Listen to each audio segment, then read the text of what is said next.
Si gustan, vamos empezando para no tenerlos esperando más y ya si alguien más se conecta, pues ya nos alcanzarán. Les practico súper rápido qué es fuga de cerebros antes de empezar con este gran webinar sobre Kubernetes y microsegmentación. Por esta ocasión, este webinar va a ser en inglés. Si necesitan que vayamos más lento o gustan que repitamos algo, siéntanse en la libertad de ponerlo en el chat.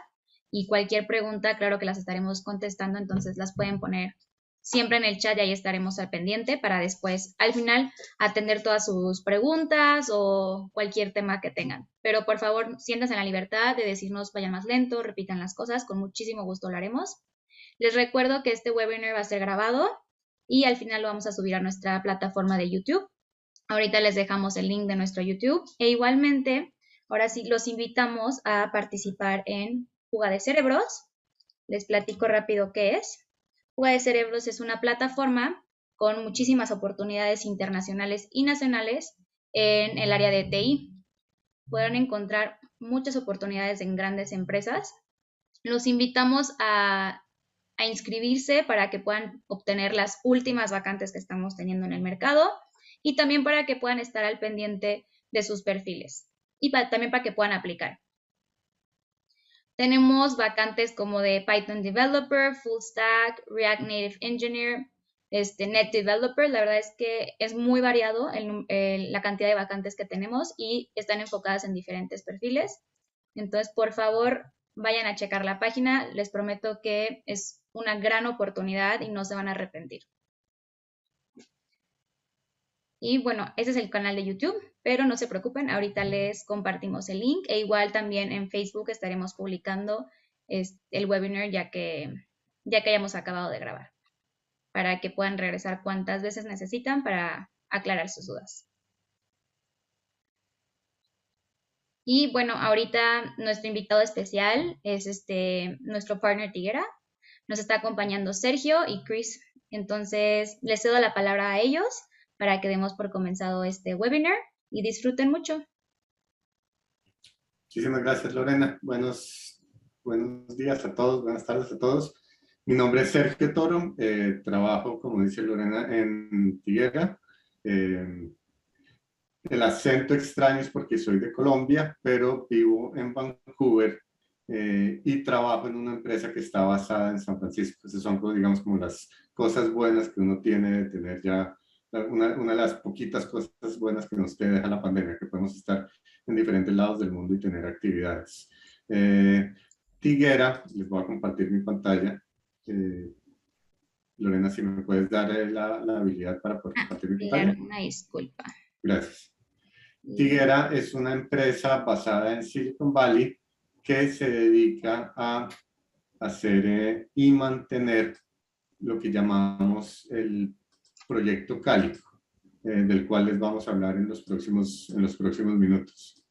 Entonces, el objetivo del día de hoy es nosotros como empresa que desarrollamos y en este momento mantenemos un proyecto de open source que se llama Proyecto Calico, durante los últimos años, el cual utiliza y da la posibilidad de tener visibilidad y seguridad sobre el manejo de contenedores y específicamente de Kubernetes. Hemos tenido durante estos años la experiencia y la capacidad de poder hablar con diferentes industrias y con diferentes clientes y aprender sobre las necesidades que ellos tienen, sobre los usos que están teniendo, cuáles son los problemas y también cuáles son las soluciones que hemos encontrado. Entonces, durante los próximos 45 minutos les vamos a estar hablando justamente de esa experiencia que hemos tenido durante los últimos años. Como Proyecto Calico, que es el open source, está en 166 países, la cantidad de nodos pasa del 1,5 millones de nodos en diferentes empresas y como tal, digamos, tenemos a Walmart y a AT&T y a Apple utilizando Calico Open Source. Y lo que hemos visto a través del tiempo es que llegan los diferentes clientes y al llegar los diferentes clientes nos dicen, queremos tener, digamos, que soporte lo que es el open source que ustedes nos dan para tener observabilidad y visibilidad y seguridad de lo que estamos manejando y lo que estamos haciendo en nuestros contenedores y en nuestras cargas de Kubernetes, pero tenemos una serie de necesidades adicionales desde el punto de vista de seguridad de qué información entra o qué información sale. Y tenemos una serie de problemas o de necesidades específicas cuando tenemos manejo on-premise o cuando tenemos migraciones a la nube o cuando tenemos varias nubes a la vez. Entonces, la experiencia y la presentación que Chris les va a dar viene justamente de esas conversaciones que tenemos y vienen sobre todo de empresas que están altamente reguladas. Entonces, si ven ya como clientes específicos, tenemos bastantes del sector financiero desde el punto de vista de Visa y Discover. Cuando uno llega con una tarjeta de JP Morgan Chase a hacer una transacción en un cajero automático, esa transacción de cajero automático está protegida, digamos que está basada en Kubernetes, está sobre un Kubernetes y con sobre contenedores y está protegida por lo que es Calico. Entonces, justamente de esos problemas o de esas necesidades vienen como las diferentes actividades que les vamos a mostrar el día de hoy. Y es, digamos que independiente del tipo de nube en el que se maneje, si se están manejándolo en AWS, que tuvo una conferencia hace una semana, hace un poquito más de una semana, que era reInvent, donde estaban mostrando hacia dónde iban en el futuro, y justamente el martes acaban de tener un problema con una de sus zonas donde tuvieron una interrupción de servicio, o en Azure o en Google Cloud, o si lo tienen en OpenShift. Independiente de eso, vemos diferentes casos. Entonces, eso es lo que les vamos a mostrar. Y parte digamos que, de la experiencia que tenemos en esto es de ver problemas y, digamos que, retos desde el punto de vista de seguridad. Entonces, aunque de repente muchos de ustedes ya, digamos que tengan esto supremamente claro, igual vamos a, digamos que, hablar un segundito sobre esto para que todos, digamos que estemos todos en el mismo nivel, pero básicamente en aplicaciones tradicionales donde yo tengo un firewall que le puedo poner a la aplicación para protegerlo, normalmente el firewall lo que va a hacer es, digamos que me va a proteger el perímetro como tal, como un muro que estoy poniendo, pero dentro de ese perímetro cualquier tipo de actividad que yo pueda hacer dentro de ese perímetro es, digamos que, totalmente permitida, y no hay, digamos que, diferenciación específica granular de cuáles son como los diferentes componentes.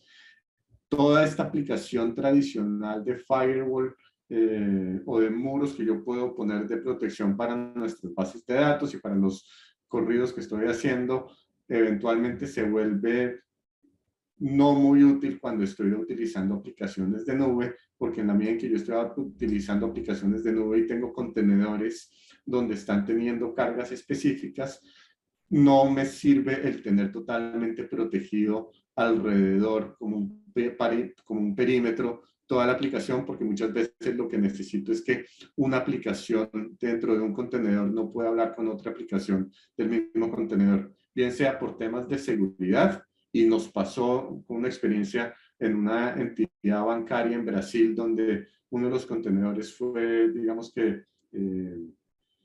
comprometido, y al tener acceso al contenedor podían entrar a ver información de otros contenedores. Al no tener controles para limitar la visibilidad que se tiene, digamos que generó eso el primer problema. Y el segundo es que en la medida en que los contenedores empiezan cuando uno tiene elasticidad, donde empieza a disparar y a replicar más contenedores porque llega un tráfico mucho más grande, pero también se empieza a bajar esas direcciones de IP que no son estáticas, se vuelven, digamos que, todo un reto el manejo de esas direcciones y de toda esa granularidad. Entonces, lo que vamos a ver, digamos que ahorita, cuando mi colega Chris, que habla en inglés, porque todavía no ha aprendido español, entre digamos que a comentarnos, es cómo, basado en nuestra experiencia, hemos visto clientes que tienen, digamos que, una nube en AWS, y dentro de esa nube que tienen de AWS tienen un nodo donde tienen sus diferentes containers, y dentro de ese container necesitan que uno específicamente pueda entrar y hablar con una base de datos como puede ser un CRM de Salesforce o de Twilio, pero lo que se quiere es que solamente sea el que tenga que hablar con esto, y no abrir otro nodo diferente o otros contenedores diferentes a que puedan hablar con la aplicación.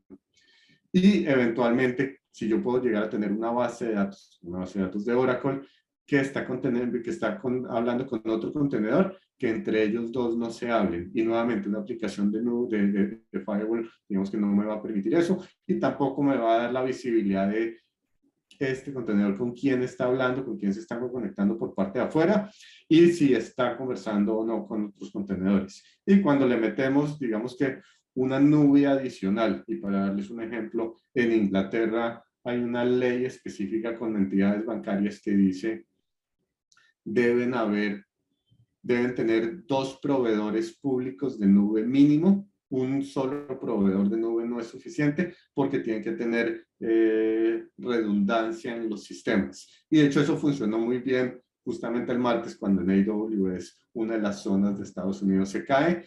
Y aunque yo puedo tener otras zonas diferentes, si llega a tener un problema, digamos que fundamental, como lo podría ser, digamos, el problema que tuvo Facebook hace un par de meses, eventualmente que yo siempre tenga, digamos que, opciones de tener mis contenedores y mis corridos en otras nubes. Entonces, el que yo pueda tener una estrategia, bien sea de on-premise o de 2 nubes diferentes, que yo pueda decirle, quiero que este contenedor hable con este, porque los dos son PCI, tienen información específica, pero yo no quiero que este contenedor pueda ver información de otros. Y al final, digamos que eso es lo que estamos buscando, tener, digamos que la forma de tener, digamos que controles claros para que no pueda haber filtración de información.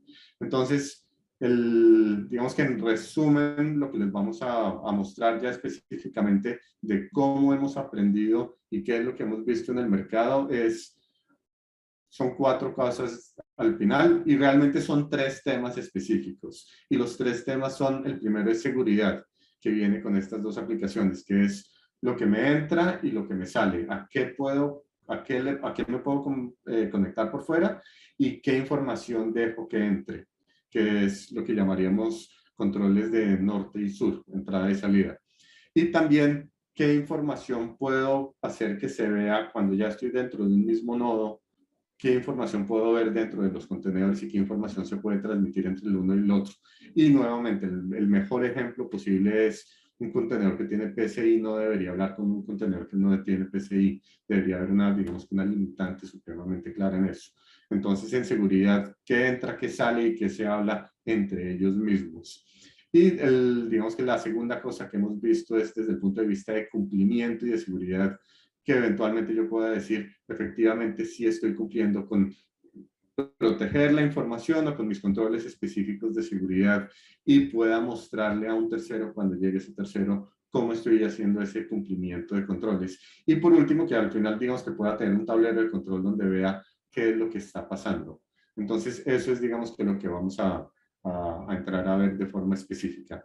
Aquí es donde yo paro y le doy la palabra a Chris Mann para que entre a contarnos en vivo y en directo sus experiencias. Chris Mann es un arquitecto de soluciones en Tigera, lo que se llama en inglés un solution architect, y él es el que está, digamos que, muy de la mano de nuestros clientes viendo sus usos y sus actividades. So Chris, thank you very much for joining us today, and it's all over to you. Buenos dias. Sorry, that's the extent of my Spanish, so I'm going to conduct this in English if that's okay with you guys. So thanks for the intro. Yes, I'm Chris. I'm one of the solutions architects at Tigera. Before that, I was working for a Cisco Palo Alto Fortinet partner here in Vancouver in British Columbia. And originally I grew up in the UK, so I have a funny kind of accent.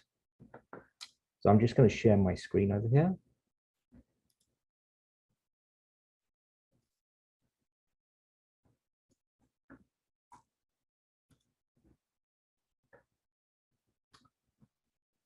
Okay, how's that look? So, yeah, what we're going to talk about today is, through talking to prospects, to our customers who use Calico or don't use Calico, there's some common themes, some common challenges with Kubernetes. And so we have a number of resources which will help every user on their Kubernetes journey. So first thing I want to point out is if you head over to tigera.io, and over in the learning section and resource center, we have put together a number of white papers, which will help everyone, no matter where they are in their Kubernetes journey, kind of look at, analyze certain types of use cases and challenges. And we've written some suggestions and best practices based on whatever your particular situation is. So today we're going to talk a little bit about microsegmentation. There's a number of white papers regarding microsegmentation and best practices. And so some of the resources or some of the information that I'm going to be talking about today is from one of our white papers, which is a step-by-step guide for implementing microsegmentation. So I just want to point that out. And also we have a number of events also as well, where we talk about some of the actual hands-on kind of application of securing your Kubernetes environment. So there's lots of workshops coming up that you can have a look at. So onto the content.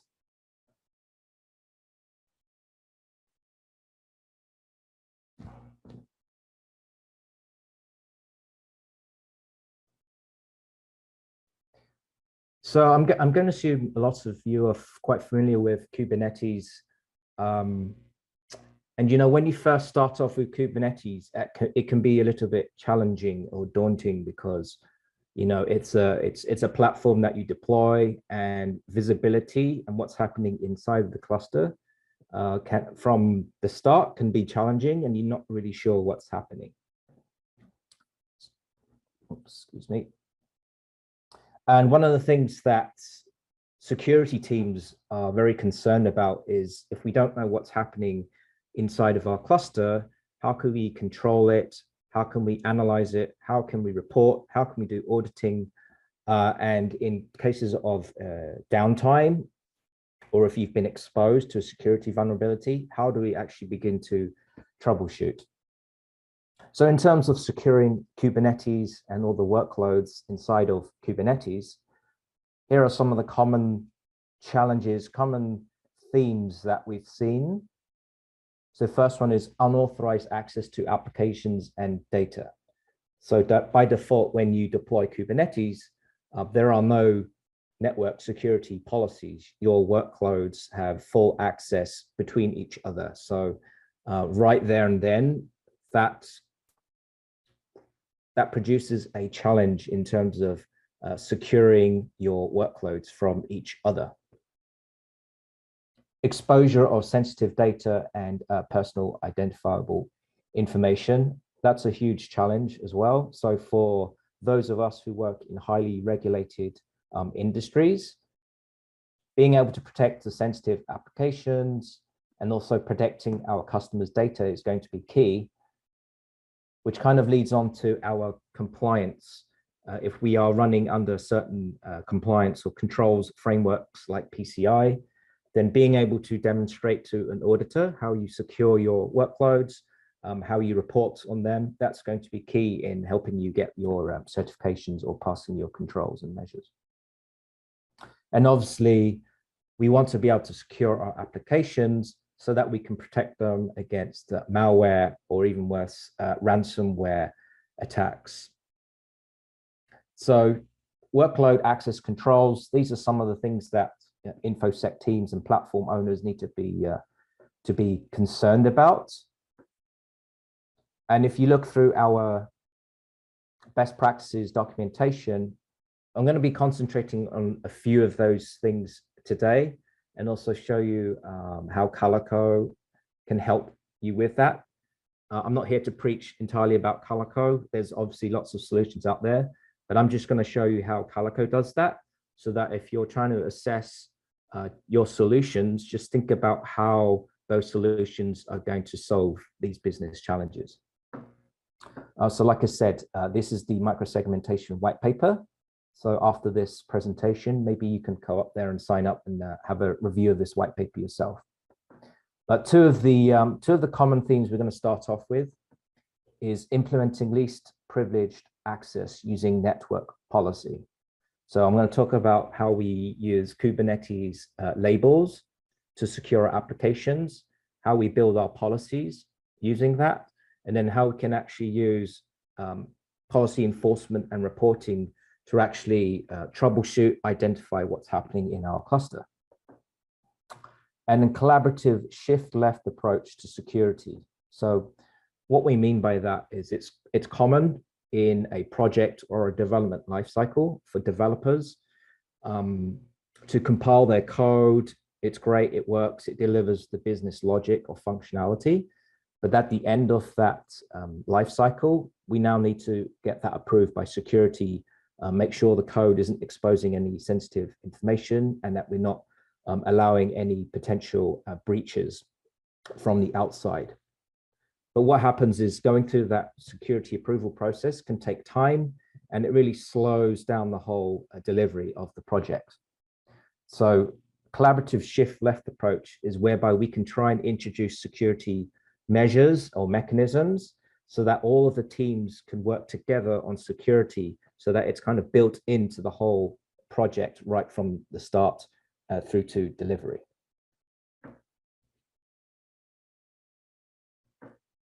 So I'm going to bring up the Calico user interface in a moment, and we'll talk about security policies by team. So we have a different approach to security policies, in that we have different tiers within our policy configuration. So what that means is that each tier is kind of independent of each other, but there's a specific flow by which packets are evaluated or processed before they're either permitted or denied by policy.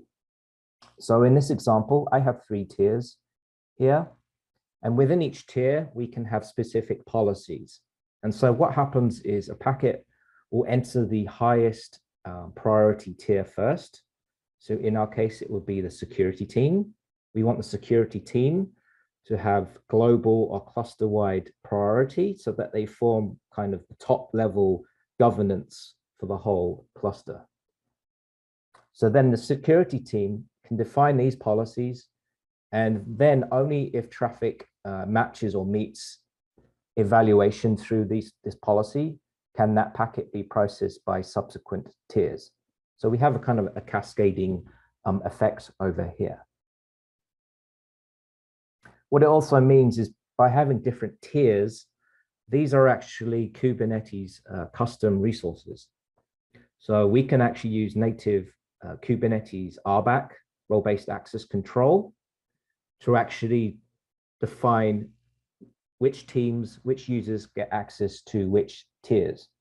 So we want to be able to do this so that we can contain the tiers between the different teams, because we don't want, ordinary users to be able to make policies in the highest privileged or highest priority tiers over here. So our tiering mechanism enables us to form those top level policies, so to provide policy governance across the entire cluster. But we also can then assign different tiers to different teams, so that they can, it's all scoped within their specific either namespaces or workloads, so that if you have multiple teams working inside Kubernetes, we can give them specific access to specific tiers. So they can make policy changes in their tiers, and then we are confident that they're not going to have any effects on any other namespaces or any other teams. So I'm going to just break out of this and show you quickly our user interface. So this is Calico Enterprise. You're probably aware Calico is mostly famous for its open source project for CNI and network security. What I'm showing you today is Calico Enterprise. So we take the base code for Calico open source, and we built a couple of advanced features, which I'm going to quickly show you today. One of them is this user interface over here. I'm not going to go too deep into this because it's not a product kind of demo itself, but one thing we want to look at is the policies. So whatever solution you go ahead with, you want to make sure that it's very easy to see how policies are configured. And obviously with a UI, it makes it a lot easier for people to kind of read and understand. rather than having to go through tons and tons of YAML manifests or YAML files. So like I said in the previous slide, we have different tiers in our policy configuration. So for my particular instance, I have 3 tiers over here. But we can see that within each tier, we have specific policies. And so I can just click into one of my policies over here, and it's quite relatively easy to understand what's happening in that for this particular policy. I'm applying this policy to this particular selector. So it's a label quarantine equals true. So one of the best practice recommendations is for your endpoints. So within the Calico UI, endpoints is all of our workload endpoints inside of our cluster. But if let me see. I have an application running in a namespace called Storefront. So one of my pods here is some more detail over here. But one of the best practices is really to get your naming or your labeling conventions kind of designed and agreed up front, because that's how we're going to really base all of our policies is according to the labeling of our workloads. So this particular workload over here, I have a label called app is equal to front end.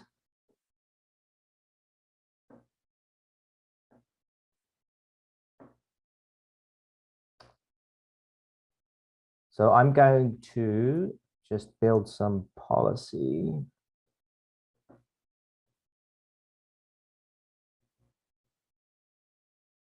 Sorry, just gonna make sure I'm on the right cluster here.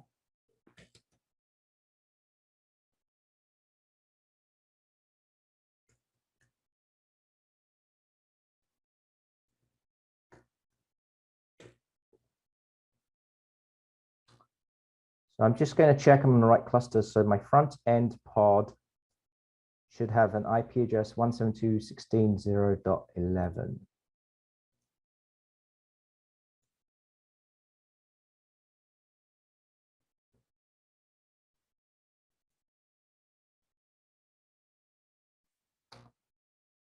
Which is not right. So I'm on the wrong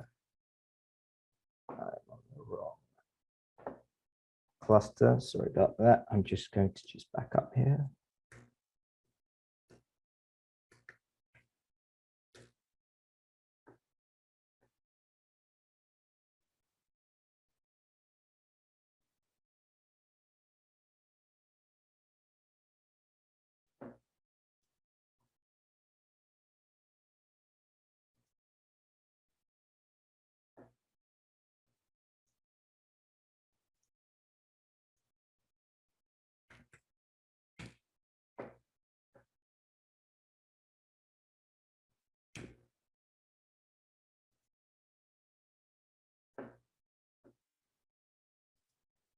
Okay. So sorry about that. So if I go back to my front end pod, I have assigned a label app equals front end. So if I go to my policies over here and view my policy, oh, sorry. I'm just going to show you some of the other labels that I have. App equal front end is one label, and then I have a second label called firewall zone is equal to DMZ. So for actually this set of policies, I'm actually using this label over here to define my policies. So my policy selector is firewall zone equals DMZ. So this policy is going to be applied to that specific workload. So as you can see, this is an egress policy, which is going to allow traffic to another or any workloads with these labels, either firewall zone equals trusted or firewall or app equals logging. So that's how we, in general, will want to configure our policies is using those labels. So that's why it's really important to have your kind of labeling conventions designed and agreed upon before you go ahead with deployments, because that's really how you're going to base your network policies. So I'm just going to quickly point out something with Calico. We have the ability to stage policies. So again, if you're evaluating products, maybe have a look at this feature. Staging policy means we can actually create policy and we will actually evaluate packets through the policy, but we don't actually take action. So it's basically a method of making sure when you configure policy, it's not going to break your cluster, it's not going to break your production services. So I will quickly show you how we do this with Calico or Calico Enterprise, or Calico Cloud. I've got this policy over here. I have not enforced it yet. So if I hit the preview button, what that's going to do is it's going to look at the logs that we've captured and say, if I applied this policy, what would the actual impact actually be? So this takes us over to flow visualization. Again, this is unique to Calico Enterprise. But what this view is going to tell me is the actual flows that would be allowed or denied by this policy if I actually implemented it. So I can actually zoom in and what it's telling me is if I actually enforced or deployed this policy, it would actually allow these three connections. So this, my front-end service talking to my microservice 1, my front-end talking to my logging app, and my front-end talking to a microservice 2 workload. So you can see that it's quite powerful. It lets me build confidence and faith in the policies that I'm not going to actually break anything. So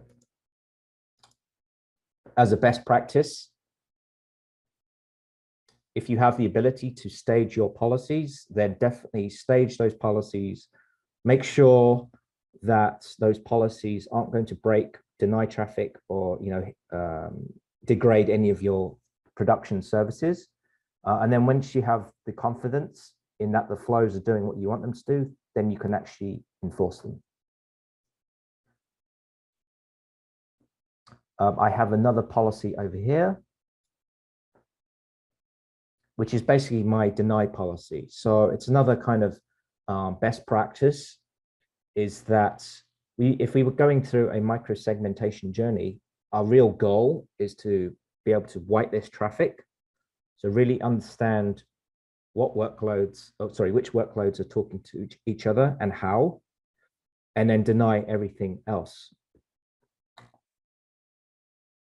So when you're going through this journey, you really want to make sure that you've whitelisted all of your traffic before you actually introduce this default deny policy. So by default, there's no default deny policies in Kubernetes. So, this would be kind of the last thing you want to do if you're going through that microsegmentation effort, is to introduce this default deny policy, because if you haven't whitelisted all your traffic, you're going to have a pretty bad day. So in my case, I can just quickly do a preview.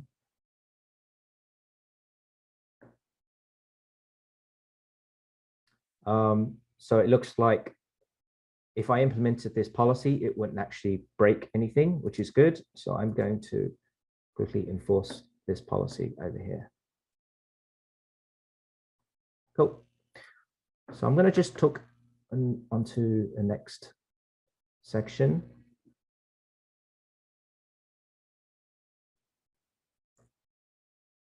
And we're going to talk about observability. So like I said before, knowing what's happening inside your Kubernetes cluster is going to be quite challenging when you first start off. So you want to make sure you have the right tools available to you. So, these are kind of 3 different buckets or challenges that users will often face with Kubernetes. So data silos.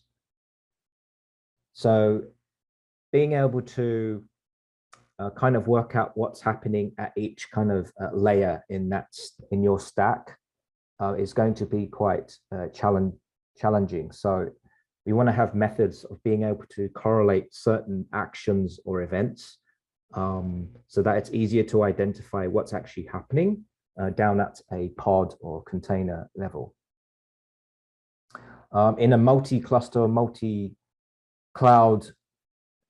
environment, it might be challenging to actually kind of get eyes into what's happening into each of those specific platforms. So being able to get a common view of all your clusters and what's happening between them is going to be key to actually understanding what's happening.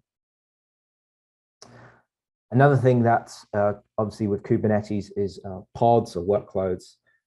They're designed to kind of spin up, be used, and then quickly die and kind of scale up and down as needed on demand. And so what that means is pods will quickly churn. And along with that is IP addressing. So if you're using firewalls or you're familiar with firewalls and how they use static IPs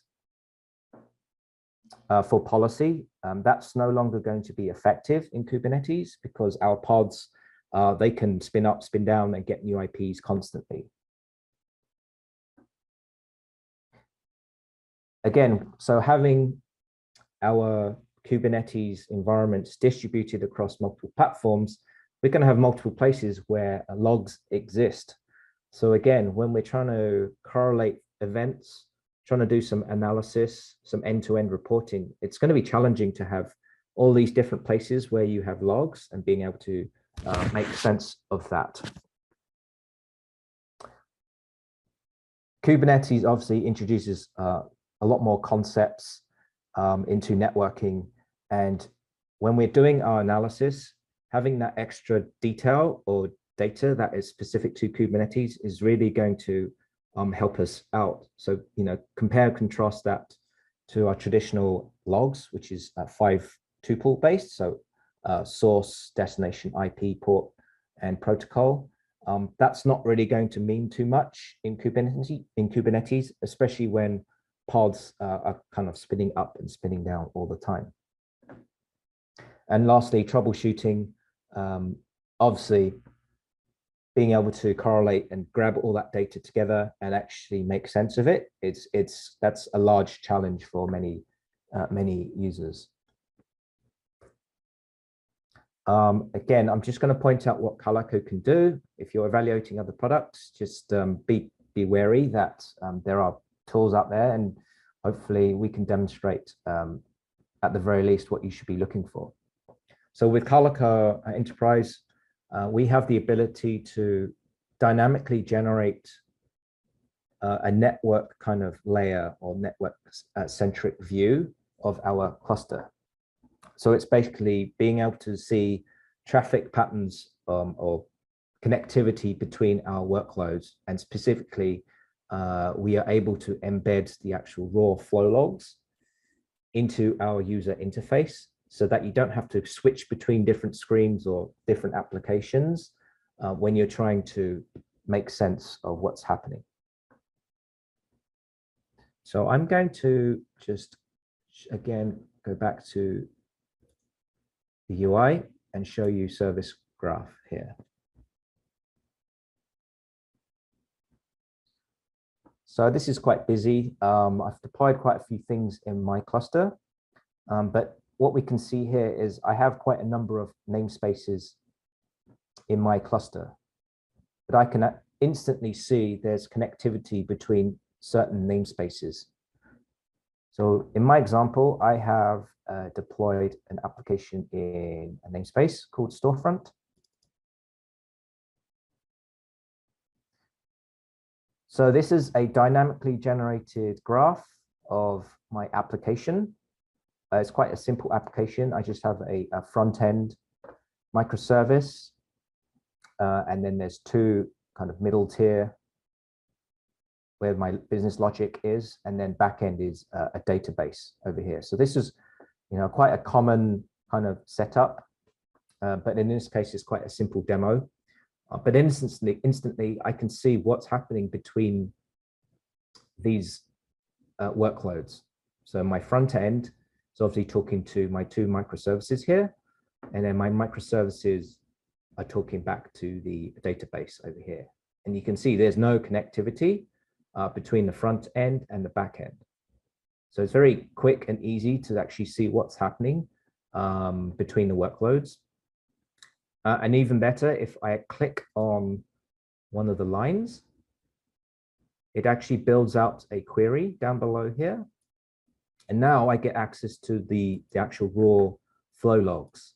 So, you know, this is something with our Calico commercial products, is that with our flow logs, we actually inject all of the Kubernetes metadata into the flow logs. So like I was mentioning before, you want to have your logs contain as much information as possible, and especially if it's Kubernetes context, that's really going to help you when you do your analysis. So with this specific flow log, I can see that the source labels from my source workload has these various labels over here. And also for my destination labels, I can see exactly what workload this is targeting here. Because if I just look at IP addresses, these don't really mean a lot. And again, with our flow logs, we actually inject the policy that was actually evaluated to either permit or deny the traffic. So what it means is I don't even have to navigate to my policies page to actually see, you know, if this traffic was denied or allowed by specific policies. It's all there inside this flow log.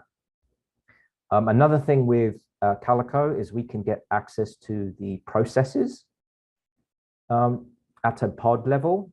So I can tell that a specific process actually made this particular call. So again, that's kind of extracting another layer of detail, which will help you make sense of why this actual call was taking place.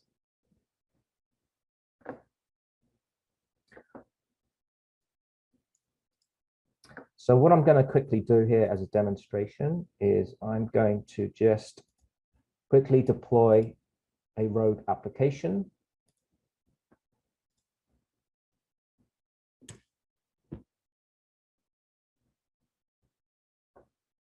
So I'm going to simulate a workload that has been spawned in this specific storefront namespace.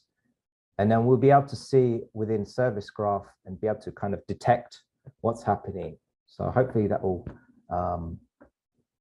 hopefully this will make sense and you'll understand the value of being able to see exactly what's happening inside of your Kubernetes. Is going to really help you out in specific use cases. So I'm just going to give that a few more seconds.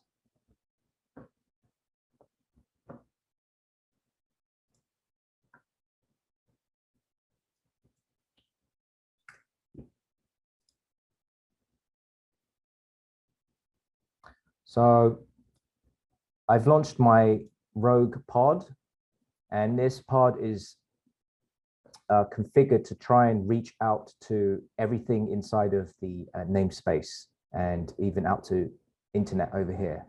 So what I can see now, because these lines are red, I'm actually denying the attempts of this rogue pod to actually contact my microservices and also out to internet. So I think this demonstrates that you really need a tool to visualize what's happening in your cluster. Because right now I can really quickly identify that there is a rogue pod trying to talk out to all of my workloads. So this is going to be really key if you want to kind of ensure that you've secured your workloads effectively. Excuse me, just go back here.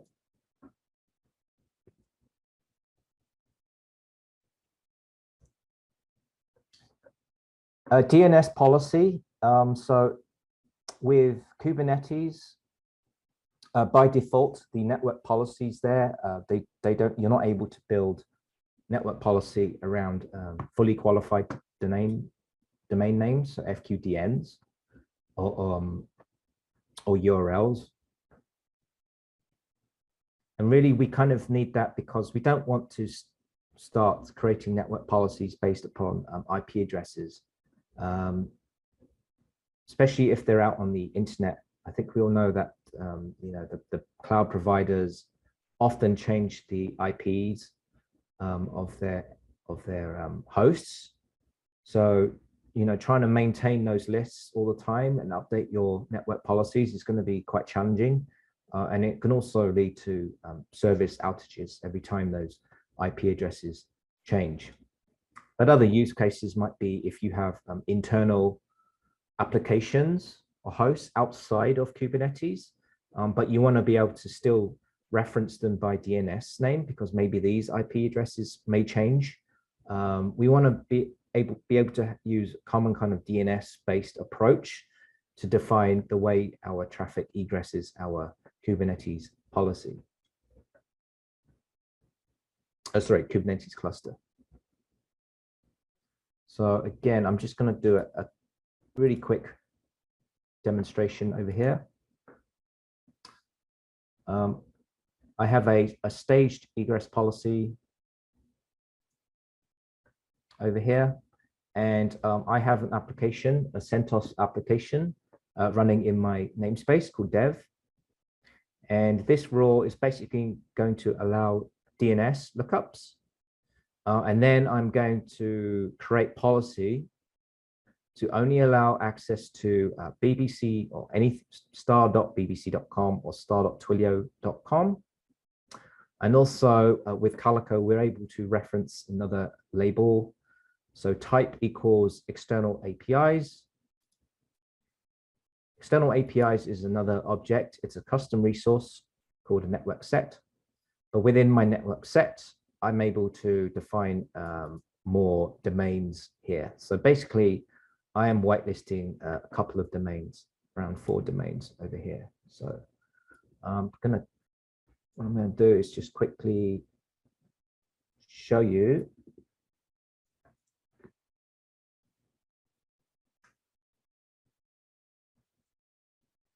So here's my CentOS pod running in my dev namespace. I'm going to curl google.com. Okay, so I'm getting a valid response over here. I'm going to curl api.twilio.com.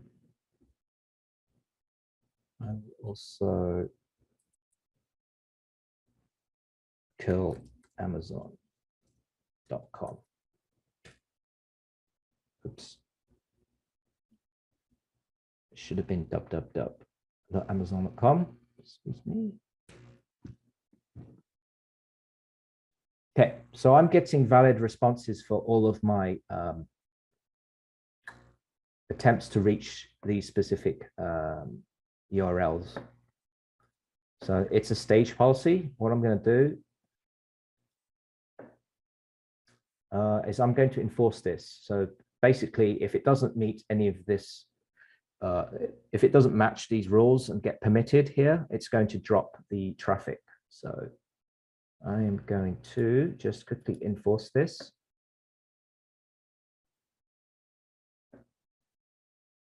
Okay, so now it's enforced. So I'm still able to hit amazon.com. I can still hit twilio.com.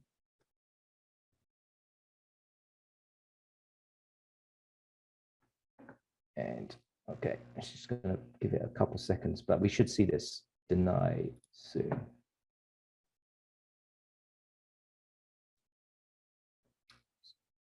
Just going to go to dev namespace. Just going to pull the freshest set of logs.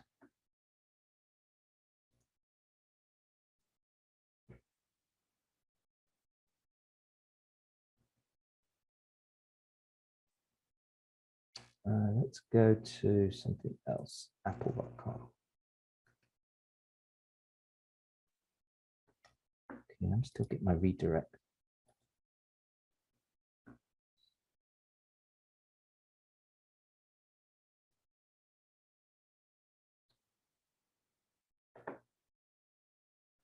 Okay, I'm going to come back to this because I think it takes a little bit of time just to apply this. So I'm just going to come back to this and move on to the next portion. But effectively, we should be able to restrict our connectivity based upon DNS policy or DNS names and not by IP addresses.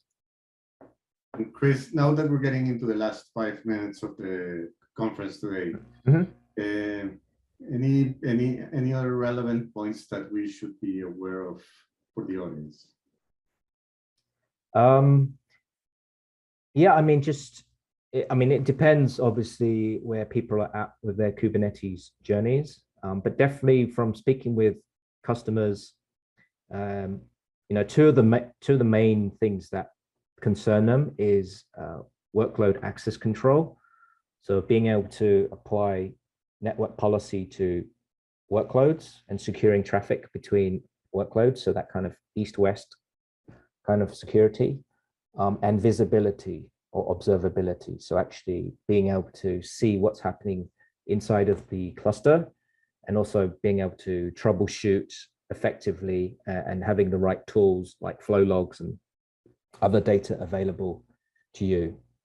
And once people have kind of addressed those two challenges, then like you presented earlier, there's other features that users or enterprises start thinking about. So that's like additional or advanced threat protection, and also things like compliance and reporting and auditing, how you generate reports to show to your auditors.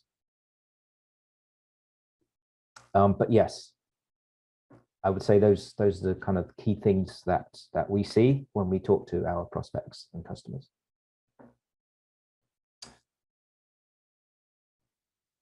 So, I mean, I have another, I can quickly also just demonstrate packet capture.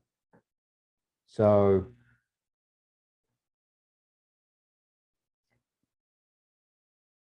being able to take packet captures is quite key in some situations where you want to identify exactly what's happening between your workloads. But basically orchestrating that in Kubernetes can be challenging, especially if your workloads or your deployments, span across multiple nodes. Having to kind of line them all up at the exact same time. It can take time and it can eat up a lot of resources too. So having kind of tools available to help you do packet captures is going to be quite important. We have a specific, we have a customer, a really large manufacturing customer who literally says it takes them a couple of hours to orchestrate one packet capture in their environment, just because it's so challenging and that the deployments just spread out everywhere and constantly changing. So I can quickly just demonstrate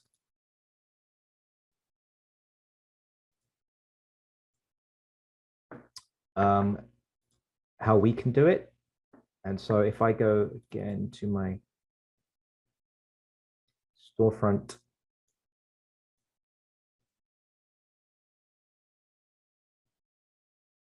right here from the service graph, I'm able to initiate a packet capture over here. So I can just call this front end test. I will just capture everything, right? The next couple of minutes. And now it's created a packet capture job.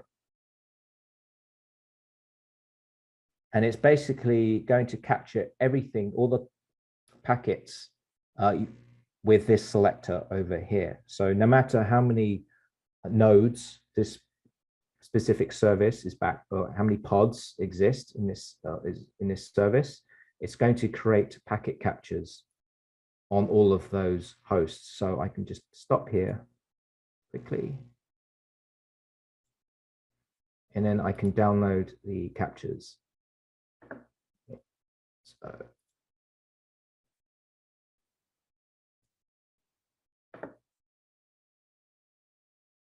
So here's my zip file. And then there is my PCAP right there. So with Calico, with our commercial product, we're able to get packet captures literally with a couple of mouse clicks versus having to SSH to all your nodes and line up all of that. That's going to save you a lot of time. So really, that was everything I think I wanted to cover today. I think I mentioned earlier, there's some resources and events that individuals can kind of look at afterwards. Oops.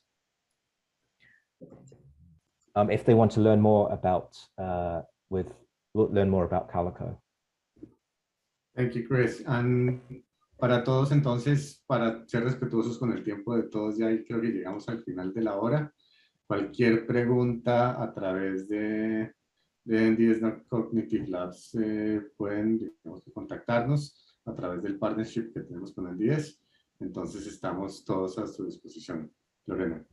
Muchísimas gracias. Nada más para terminar, we have a little question here, so maybe we can answer it very, very fast because he did it like 5 minutes ago. He only asked, are policies enforced using a sidecar for each pod? No. So what Calico does is it maps the VEF pair, or the other side of the interface from the pod directly into user space on the node. And that's where we actually create the policies. So it's all created on the node. So we don't make use of any sidecars. Okay, thank you very much. Si tienen alguna otra pregunta, voy a dejar aquí mi correo si es muy importante y ya se las podemos compartir a Sergio ya que Chris no las conteste. Thank you a lot, Chris, for helping us out with this webinar y muchísimas gracias, Sergio. Les aviso que seguiremos haciendo este tipo de webinars el siguiente año, normalmente cada 15 días, entonces estén al pendientes para que puedan seguir actualizándose y puedan seguir aprendiendo muchísimo. Muchísimas gracias a todos por su participación. Gracias. Thank you. Thank you. Bye.